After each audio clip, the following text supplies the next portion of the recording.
nhóm chua chim song nhóm chua đọc nhóm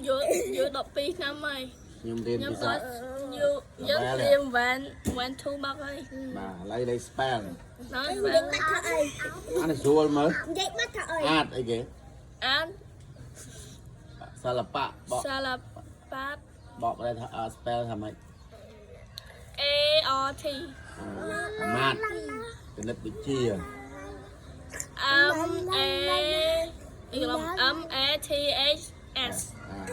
English ភាសាអង់គ្លេសអីទៀត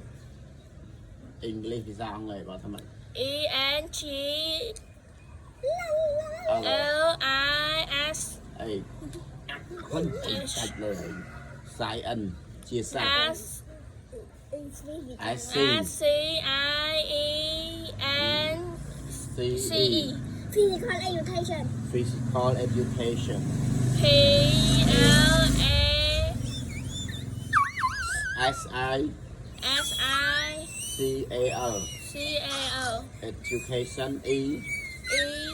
D U D U DU CA CA TI TI ON OM Music kìa Music âm U U SIC SIC Ê cũng như nhảy game mà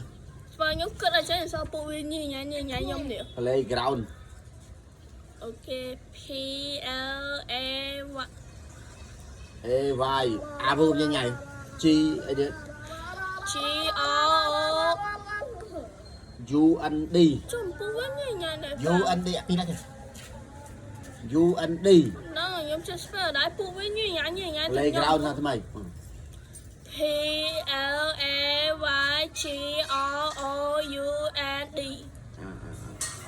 và Football Sport Field SPORTFIELD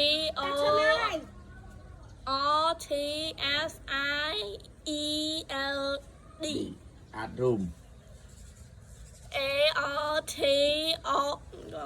ARTOOM Computer Room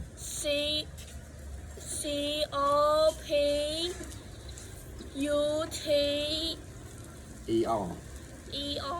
Room COPUTER Gym G GY Together Together TOG T TH ER bàn good bàn đi dây nhà chung